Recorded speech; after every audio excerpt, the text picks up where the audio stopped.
हेमंत सोरेन के नेतृत्व में ही इंडिया गठबंधन लोकसभा का चुनाव लड़ेगा।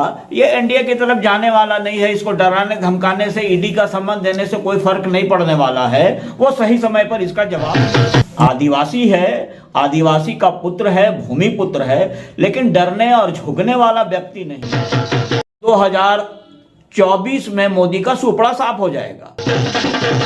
सुप्रीम कोर्ट के वर्डिक्ट के बाद अयोध्या में राम मंदिर का निर्माण हो रहा है। मंदिर किसी के बाप की जागीर है क्या कि वो कहेंगे तब हम जाएंगे, कि हमारा मन करेगा भगवान का दर्शन करें। उनको भी ऐसा लग रहा है कि अब इतने दिनों तक इनको देख लिया, अब बदलाव की जरूरत है कि 2024 के इलेक्शन में मोदी दोबारा देश की गद्दी पर स्थापित ना हो। 14 का 14 लोकसभा सीट यहां से गठबंधन की उम्मीदवार चुनाव जीतेंगे। कोई मुस्लिम एमपी भी हो सकता है क्या झारखंड से? जरूर होगा। साथियों सलाम, नमस्ते, सत श्री अकाल और जय भीम जोहार। साथियों, पटना से दिल्ली तक एक हंगामा सा बरपा है। वो शोर है इंडिया गठबंधन का, वो शोर है एनडीए का।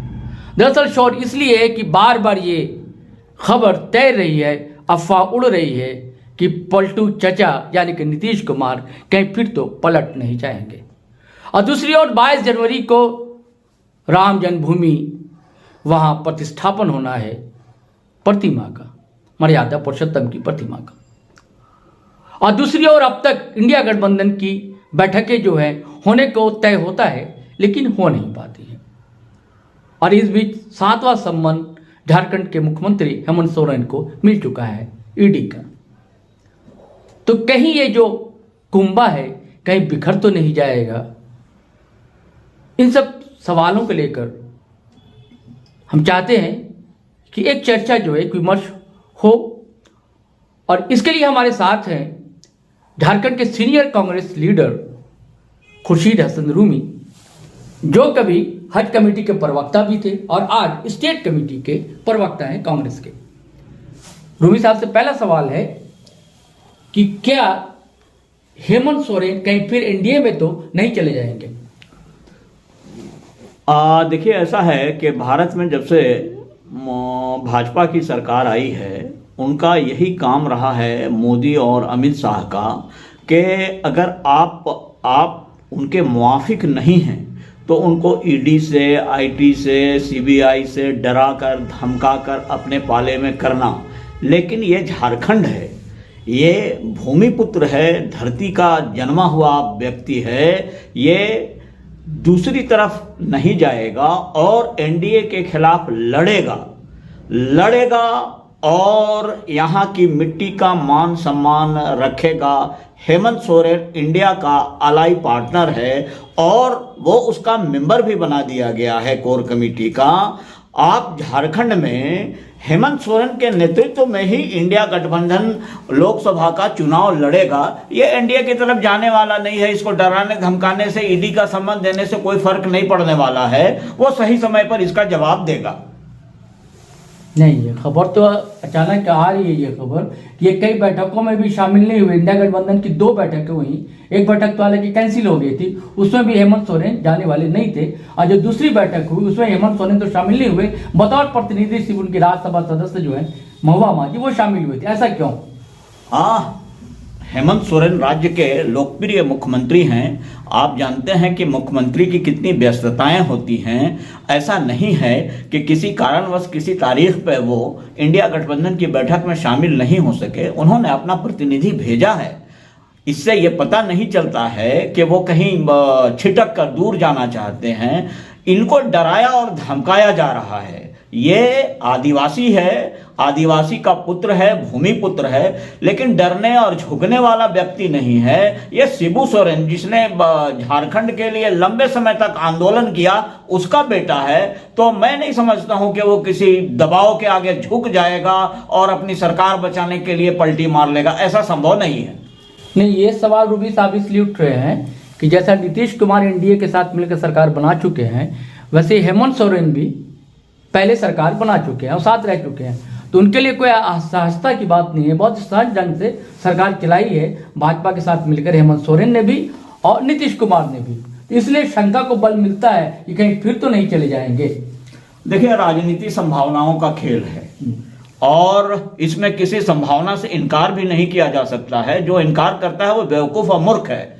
लेकिन अभी तक 4 साल तक उन्होंने कांग्रेस के मदद से यहां सरकार चलाई है। माजी में क्या गलतियां हुई हैं, माजी में उन्होंने क्या किया है, हम इसका लेखा जोखा करने वाले कोई नहीं होते हैं। अभी वो यहां कांग्रेस के साथ, राजद के साथ सरकार चला रहे हैं और मजबूती के साथ सरकार चला रहे हैं। उनको डराया और धमकाया जा रहा है। इससे हमको नहीं लगता है कि वो किसी दबाव के आगे झुकेंगे और कहीं कोई बड़ा खेल करने के पीछे कोई, हमको नहीं लगता है कि ऐसा कोई हाथ है।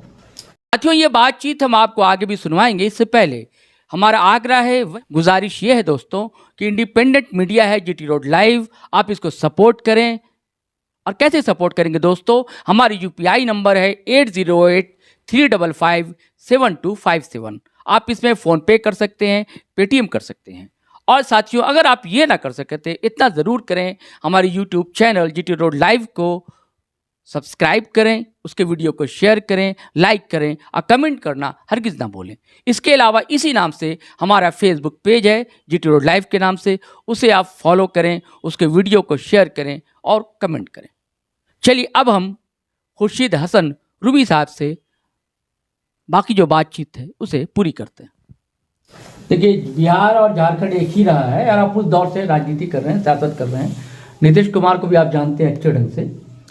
और अभी केसी त्यागी जो कि राष्ट्रीय प्रवक्ता हैं, महासचिव भी हैं जदयू के, उन्होंने भी यही बात कहा है कि सियासत में कोई दोस्त और दुश्मन अस्थायी तौर पर नहीं होता।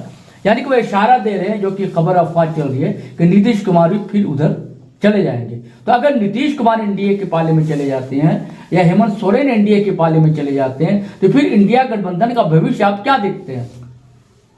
देखिए, ऐसा है कि इंडिया गठबंधन 28 दलों से मिलकर बना है और नीतीश कुमार इसके जोड़ने वालों में है। दूसरी बैठक बिहार में उन्होंने ही बुलाई और सब लोगों को उन्होंने ही जोड़ा है। वो राजद के साथ मिलकर बिहार में बेहतरीन सरकार चला रहे हैं। और ये संभावनाओं का खेल सिर्फ आकलन के हिसाब से हम बोल लेकिन नहीं, ये वहां चला जाएगा, ये वहां चला जाएगा, ऐसा नहीं है। कोई भी आदमी, कोई भी व्यक्ति अपना राजनीतिक लाभ और नुकसान देखता है।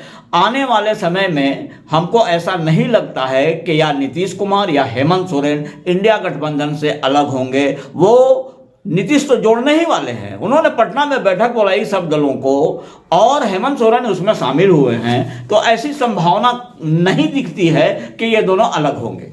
देखिए, साल भर हो गए, सूत्रधार नीतीश कुमार, आप सही कह रहे हैं, उन्होंने जोड़ा लोगों को और सिर्फ 4 बैठक हो चुकी है बहुत मुश्किल से। 1 साल में गठबंधन की, विपक्षी गठबंधन जिसे आप इंडिया कह रहे हैं, उसकी सिर्फ 4 बैठक हो चुकी। इस 4 बैठक में क्या कर सकेंगे आप? ऐसा है कि अप्रैल मई में लोकसभा का चुनाव ड्यू है और इंडिया गठबंधन जो है वो सिर्फ प्रचार प्रसार के सहारे नहीं है। जैसा भाजपा प्रचार प्रसार करती है किसी भी मामले का, तो इंडिया गठबंधन में वो नहीं है। आपको मालूम है कि नहीं मालूम है, 4 तारीख को फिर इसकी बैठक होने वाली है। हमारे झारखंड के प्रभारी गुलाम अहमद मीर 2 तारीख को यहाँ आ रहे हैं, 3 तारीख को चले जाएंगे, 4 को इंडिया गठबंधन की बैठक है। सीट शेयरिंग पर बात चल रही है। अगर ये संभव हो गया तो 2024 में मोदी का सुपड़ा साफ हो जाएगा। नहीं, ये तो राष्ट्रीय स्तर पर गठबंधन की आप बात कर रहे हैं। जिस तरह से एनडीए की तैयारी है, उसका बूथ लेवल तक कमेटी बन चुकी है, उसका एजेंडा बिल्कुल क्लियर है। और 22 जनवरी को जो अयोध्या का मामला चल रहा है वहां, उसके बाद और साफ हो जाएगा। अभी पीएम जो है अयोध्या भी गए थे, उन्होंने नारा भी दिया कुछ दिन सबको ज्योति जलानी। उनका एजेंडा साफ है एनडीए का, भाजपा का कि हिंदू राष्ट्र का एजेंडा उनका। हिंदू वोट के तुष्टीकरण के लिए वो पार्टी काम करे, खुलकर काम कर रही है। और इंडिया गठबंधन के नेता जो है, उनका एजेंडा अब तक क्लियर नहीं है, वो साफ नहीं कर पा। जैसे 370 के मामले में साफ नहीं था कांग्रेस का एजेंडा, किधर जाए, इधर या इधर। वैसे राम मंदिर को लेकर इंडिया गठबंधन की जो पार्टियां हैं वो साफ गोई से काम नहीं ले रही हैं कि हम इधर रहें या इधर रहें, हम वहां जाएं अयोध्या या हम नहीं जाएं। तो जब तक कि आप एजेंडा क्लियर नहीं कीजिएगा और वो आपका जो संदेश है, मैसेज है, जब तक कि गांव तक नहीं, गांव के वोटर तक नहीं पहुंचेगा, या जमीनी सतह पर, जिला स्तर पर, स्टेट लेवल पर या पंचायत स्तर तक जब तक इंडिया गठबंधन इकाई गठित नहीं होगी तो आप क्या कर पाएंगे? ऐसा है कि सुप्रीम कोर्ट के वर्डिक्ट के बाद अयोध्या में राम मंदिर का निर्माण हो रहा है। मंदिर किसी के बाप की जागीर है क्या कि वो कहेंगे तब हम जाएंगे? हमको जब हमारी इस्तिताअत होगी, हमारा मन करेगा, भगवान का दर्शन करने के लिए राहुल गांधी कई मंदिरों में गए हैं। मंदिर, राम मंदिर उनके बाप, सुप्रीम कोर्ट के वर्डिक्ट के बाद ये राम मंदिर का निर्माण हो रहा है। लेकिन और संगठनात्मक तक पहलू पर जहां तक आपने कहा है कि इंडिया गठबंधन की तैयारी नहीं है, ऐसा नहीं है। मैं झारखंड के संदर्भ में ये बात कह रहा हूं कि यहां बूथ लेवल पर काम हो चुका है, बूथ कमेटियां बनाई जा चुकी हैं, उसका वेरिफिकेशन किया जा चुका है।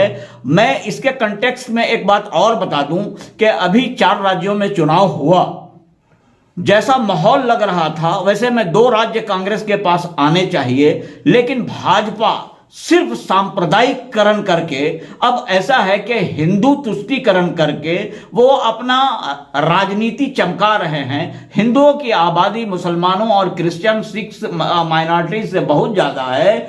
उनका जहन अब बदल रहा है। महंगाई से वो भी त्रस्त हैं, उनका किचन भी खराब हो रहा है, उनके बच्चे भी पढ़ाई लिखाई कर रहे हैं, फीसों में जिस कदर बढ़ोतरी की गई है, तो उनको भी ऐसा लग रहा है कि अब इतने दिनों तक इनको देख लिया, अब बदलाव की जरूरत है। और लोगों का जहन इस तरह काम कर रहा है कि 2024 के इलेक्शन में मोदी दोबारा देश की गद्दी पर स्थापित ना हो। आपको नहीं लगता है कांग्रेस के, यहाँ पे आपको बात बुरी लगेगी कि कांग्रेस ही डिले कर रही है हर मामले को? जबकि 3 स्टेट में, कई बल्कि 5 स्टेट में कहूं कि 3 स्टेट में कांग्रेस की स्थिति बहुत मजबूत थी, वहां वो अकेले चुनाव लड़ी। हालांकि वो मजबूत ही, लड़ना भी चाहिए, लेकिन अगर साथ लेकर चलती, अगर इंडिया गठबंधन मिलकर वहां चुनाव लड़ता, हो सकता है कि तस्वीर कुछ और होती। और इसी कारण से कोई बैठक भी नहीं हो सकी। इसे आप किस ढंग से देखते हैं? और अभी भी कांग्रेस लेट ही कर रही है। ऐसा है कि जिन 5 राज्यों में चुनाव हुआ है, वहाँ जो इंडिया गठबंधन के अलाई पार्टनर हैं, क्षेत्रीय दल हैं, उनका कोई प्रभाव नहीं था। मध्य प्रदेश में, राजस्थान में, तेलंगाना में, छत्तीसगढ़ में जो इंडिया के अलाई पार्टनर है, अगर उनका प्रभाव होता तो कांग्रेस पार्टी उनको जरूर साथ लेती और साथ मिलकर चुनाव लड़ती। अगर प्रभाव रहता तो हम उनको सीट भी देते और चुनाव लड़ते। अगर उनका प्रभाव होता तो सीट शेयरिंग पर भी बात होती, टिकट भी दिया जाता, सीट भी दिया जाता और मिलकर चुनाव लड़ा जाता। लेकिन क्षेत्रीय दलों का, जैसे ममता का बंगाल में, अखिलेश का यूपी में, हेमंत का झारखंड में, इस तरह का लोग हैं जो पार्टनर हैं, उद्धव का महाराष्ट्र में, तो उसका मध्य प्रदेश से क्या ताल्लुक? वहां उनका प्रभाव नहीं था, इसलिए कांग्रेस अपने बलबूते पर चुनाव लड़ी। और आपको याद होगा कि उस वक्त जितने न्यूज चैनल हैं उनमें सबसे ज्यादा जो फोरकास्ट कर रहे थे कि कांग्रेस की सरकार बनने जा रही है, हमको ये मानने में कहीं गैरत महसूस नहीं होगी कि कुछ न कुछ कमियां और कोताहियां रह गई हैं। संगठन के एतबार से हम बूथ में उतना मैन पावर जमा नहीं कर सके कि जो हमारे समर्थक थे उनको हम वोटों में तब्दील नहीं कर सके। आप ये देखेंगे कि 4 राज्यों को अगर मिला दें तो कांग्रेस को भाजपा से 10 लाख ज्यादा वोट मिली है, लेकिन इसको हम सीटों में बदल नहीं पाए, इसलिए हमारी हार हुई है। हमारी हार की जिम्मेवारी हम नहीं समझते हैं कि सिर्फ क्षेत्रीय दल या वहां के मकामी लोग नुकसान पहुंचा पाए हैं। संगठन के एतबार से कहीं ना कहीं हम पर कमी रह गई है। हम बूथ में उतना मैनेजमेंट नहीं कर सके कि वोट उनको, हमारे जो समर्थक थे, कांग्रेस के समर्थक थे, उनको वोटों में बदल सके। यहाँ कितनी सीट ला पाएगा गठबंधन झारखंड में? 14 का 14 लोकसभा सीट यहां से गठबंधन की उम्मीदवार चुनाव जीतेंगे। कोई मुस्लिम एमपी भी हो सकता है क्या झारखंड से? जरूर होगा। आज तक तो हुआ नहीं, जमाना हुआ। एक बार लोकसभा से एमपी हुए, एक बार नहीं कई बार हुआ। झारखंड जब अलग हुआ तब लोकसभा से एक ही बार गोड्डा से फुरकान साहब एमपी हुए। उसके बाद भाजपा में राज्यसभा से 2 मुस्लिम को भेजा, MJ अकबर साहब और नकवी साहब, मुख्तार अब्बास नकवी। और कांग्रेस ने किसी भी मुस्लिम को ना लोकसभा की टिकट दी उसके बाद, और ना ही किसी मुस्लिम को राज्यसभा में भेजा कांग्रेस ने। जबकि हमेशा ये इल्जाम लगता है कि कांग्रेस जो है मुस्लिम तुष्टीकरण की पार्टी है, और मुसलमानों को भी लगता है कि ये हमारी पार्टी है। और जेएमएम जो है, जेएमएम को भी माइनॉरिटीज वोट बहुत अच्छा खासा मिलता है, तो जेएमएम भी जब चुनाव करता है तो वो किसी माइनॉरिटी के चेहरे को नहीं देखता है। तो इसे आप किस ढंग से देखते हैं, और फिर आप कैसे समझते हैं कि फिर माइनॉरिटी वोट जो है इधर शिफ्ट होगा? ऐसा है कि कांग्रेस पार्टी सभी धर्मों और वर्गों से मिलकर बना है, और हमारे यहाँ ऐसा नहीं है कि माइनॉरिटी अपीचमेंट किया जाता है। यहाँ से झारखंड बनने के बाद फुरकान अंसारी साहब गोड्डा से चुनाव लड़े हैं, जीते हैं, और आइंदा भी 2024 का जो चुनाव होगा तो मेरा ये मानना है कि कांग्रेस आलाकमान और जेएमएम के साथ जब सीटों की शेयरिंग का बात फॉर्मूला पर बात होगी तो उसमें माइनॉरिटी का ख्याल रखा जाएगा। और ऐसा नहीं है कि मुसलमानों के बदौलत ही उछल कर जब वोट दिया तब यहाँ हेमंत की सरकार बनी है, लेकिन कुछ ऐसे मुद्दे अभी तक रह गए हैं जो मुसलमानों की इच्छाओं के अनुसार पूरा नहीं किया जा सका है। अभी कल परसों हमारे प्रभारी आ रहे हैं, हम उनसे निवेदन करेंगे कि चीफ मिनिस्टर के साथ 1-to-1 बैठक कर मुसलमानों के जो मुद्दे पीछे रह गए हैं, वक्फ बोर्ड का निर्माण नहीं हुआ है, हज कमेटी नहीं बनी है, माइनॉरिटी फाइनेंस कॉरपोरेशन नहीं बना है, मदरसा बोर्ड नहीं बना है, उर्दू एकेडमी नहीं बनी है, तो हमारी अपील होगी कि हेमंत सोरेन से कि इन बोर्ड और निगमों का गठन अविलंब किया जाए और यहाँ के जो अल्पसंख्यक समुदाय के लोग हैं उसके इच्छाओं की पूर्ति की जाए। तो साथियों, आपको कहानी कैसी लगी, ज़रूर रोचक लगी होगी। और आप अगर फेसबुक पर देख रहे हैं तो फॉलो कर लें हमारा पेज, और अगर आप यूट्यूब चैनल देख रहे हैं हमारा, सब्सक्राइब कर लें और बेल आइकन दबाना हरगिज़ ना भूलें। धन्यवाद, शुक्रिया।